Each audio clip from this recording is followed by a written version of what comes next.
up, guys? AC Card Shark back again.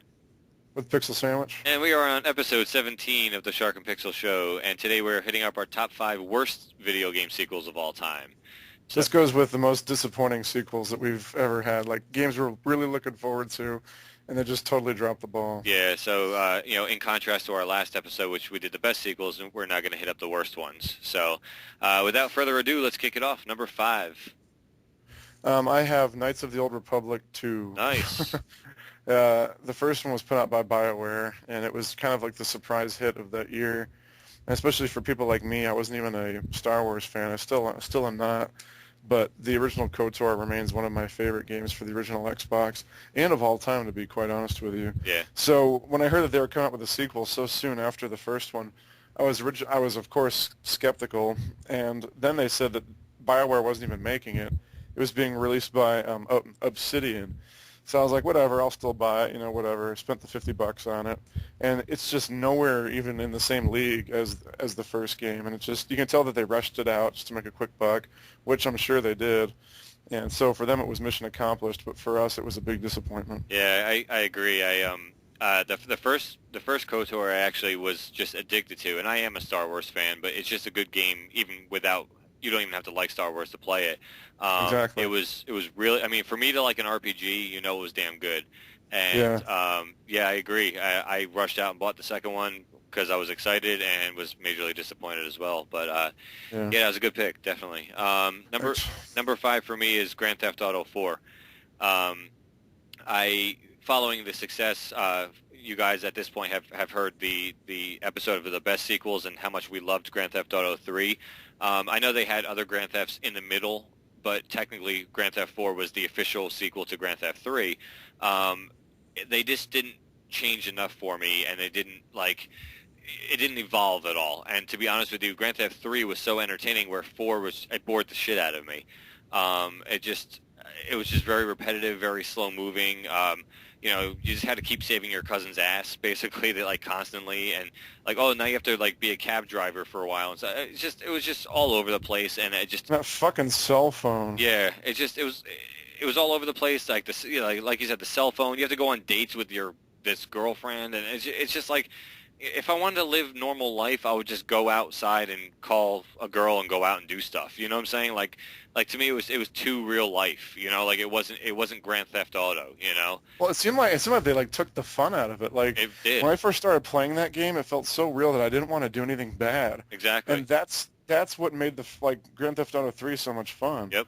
I agree. Just fucking around and seeing how much trouble you could cause. Like in Saints Row, yeah. Saints Row 2 got it right. They're all about fucking around and having fun. Yeah, exactly. So Grand Theft Auto 4 is my number 5. All right, my number 4 is Castlevania 2: Simon's Quest for the NES. Nice.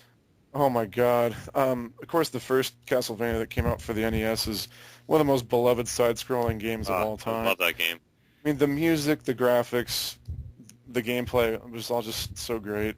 So when the second one came out, we were all super stoked. Yep. The music was great again. I'll give it that. But it had so many obscure puzzles where you had to duck in a corner for a certain amount of seconds to make a tornado appear, and they kept changing from daytime to nighttime, and it was just insane. Yeah. They made so many weird, there was invisible floors that you could fall through, and I was just so frustrating. Yeah. I was shocked that it was so bad. Yeah, I agree. I mean, I don't see how you follow up the first Castlevania with such a piece of shit like that.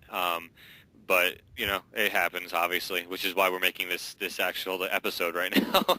It sucked. It happens more often than we would like. Number 4 for me was actually Knights of the Old Republic 2. Oh wow. Yeah. So, and basically, I'm not going to spend too much time on it because we already spoke about it. But, I just was so stoked and so ready for that game. And unfortunately, I made the mistake of selling the first one back to GameStop or whatever, because they were still giving a good trade-in value, and I still have number 2, and I don't have number 1. So Yeah, I've got both still. yeah, I unfortunately they were offering a $20 or $25 trade-in on the first one. And I was like, oh, fuck yeah, I can get another game. And then, I just never rebought it again. But yeah, KOTOR 2 was just, I don't know, such an utter piece of shit, and just really, really disappointing as far as I mean, I don't know. I don't know if anything could have followed up the first one though. To be just to defend it a little bit, I don't know what they could have done to really follow that game up. Um, Anything with a good story. yeah, I guess so. Yeah, it's just The story sucks. you know what I'm saying? That like the first one was so good, they probably shouldn't have even tried for a sequel. You know what I'm saying? It was just so good just by itself. But anyway, that was number 4 for me. All right, number 3 for me is Metal Gear Solid 2. Nice. It's the one that came out for the PS2. I can't. Sons of Liberty, is that the name of it? I can't remember. I believe so. Yeah. So yeah, the first one for the PS1 was so groundbreaking. I mean, it pretty much defined the stealth genre for years. And when the second one came out, we had no clue that we were going to be spending the entire game as this blonde-haired, gay-looking guy. Kojima didn't let us know that at all. Yeah. So we were, thinking we were going to be playing the Snake the whole time. And then, within the first hour of the game or whatever, you're forced to play as this blonde douchebag who's doing naked cartwheels. And doing all kinds Yeah, of he's shit. sneaking around, covering his junk and stuff. I mean, it's insane. Yeah. It's not a good game. Yeah. The story is just laughable how insane and stupid it is. Yeah. And Yeah.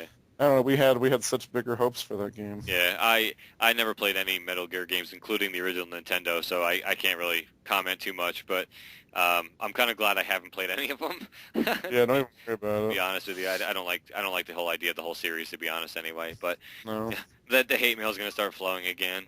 But it's all good. But yeah, number 3 for me. This is the one I don't think you're going to have and this one actually has a little asterisk next to it.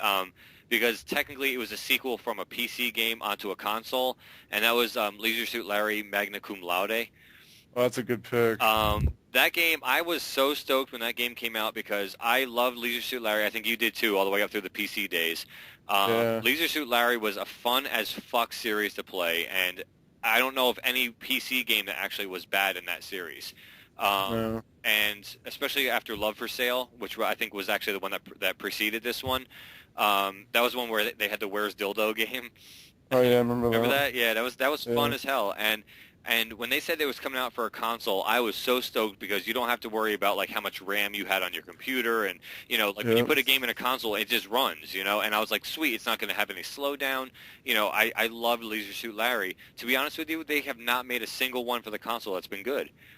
No. And it was the biggest letdown because Love for Sale, if you guys are PC gamers at all, if you can, I'm sure you can get it ultra cheap now. Love for Sale was actually a really, really, really good game.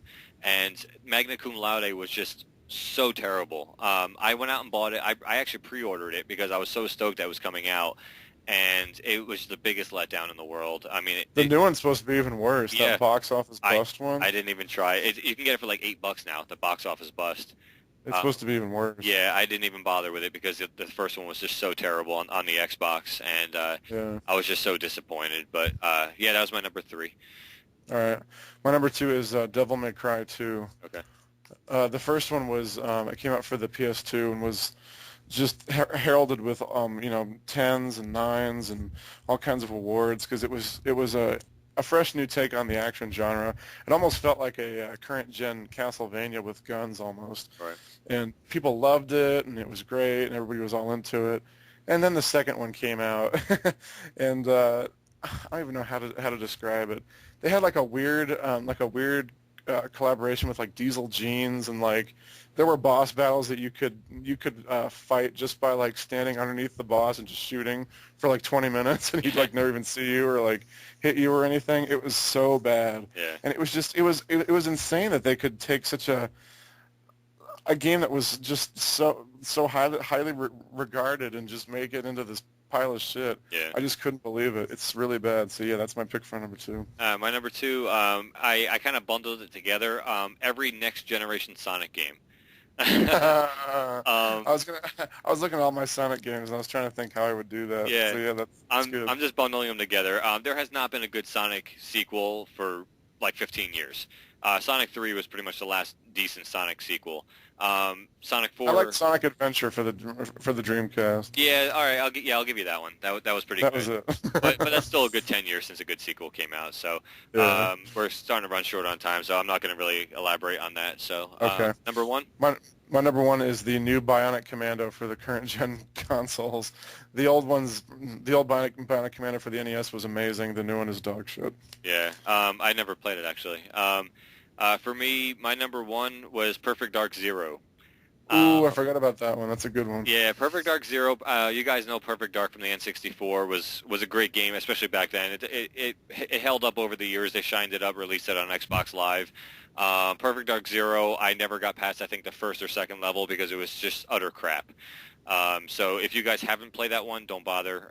It's just absolute shit. And if I could sell it for more than 50 cents, I probably would. So but that's pretty much it, guys. That's going to wrap up our top 5 worst sequels of all time. So until next time, guys, this is AC Card Shark. And Pixel Sandwich. All right. Take care, guys. Late.